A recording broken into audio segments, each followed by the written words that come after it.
அனைத்து இந்திய அண்ணா திராவிட முன்னேற்ற கழக ஆட்சியில்தான் ஒரு பிரமாண்டமான திட்டத்தை நாம் கொண்டு வந்தோம். மெட்ரோ ரயில் திட்டம் கட்டம் 2 இந்தியாவிலேயே ஒரே திட்டத்திற்கு 63 கோடி ரூபாய் பெற்ற ஒரே அரசு அனைத்து இந்திய அண்ணா திராவிட முன்னேற்ற கழக அரசாங்கம்.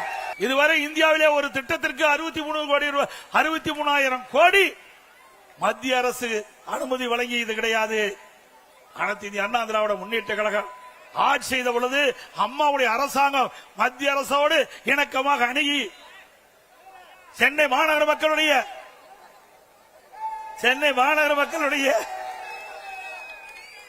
போக்குவரத்து நெரிசலை குறைக்க வேண்டும் என்று இதை புரட்சி தலைவி அம்மா அவர்கள் திட்டமிட்டார்கள். துரதிருஷ்டவசமாக அம்மா அவர்கள் மறைந்தார்கள். அம்மா கொடுக்கப்பட்ட வாக்குறுதியை நிறைவேற்றுகின்ற விதமாக அம்மா போட்ட திட்டத்தை முழுமையாக நிறைவேற்ற வேண்டும் என்ற அடிப்படையிலே மத்திய அரசோடு தொடர்பு கொண்டு மெட்ரோ ரயில் திட்டம் கட்டம் 2 118 கிலோமீட்டர் அந்த ரயில் பாதை அமைக்குவதற்கு அனுமதி பெற்று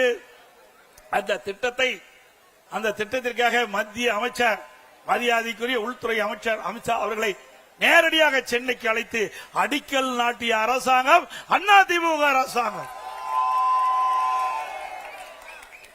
இந்த திட்டம் முழுமையாக நிறைவேறுகின்ற பொழுது சென்னை மாநகர மக்கள் போக்குவரத்து நெரிசல் இல்லாம பயணம் செய்ய முடியும்.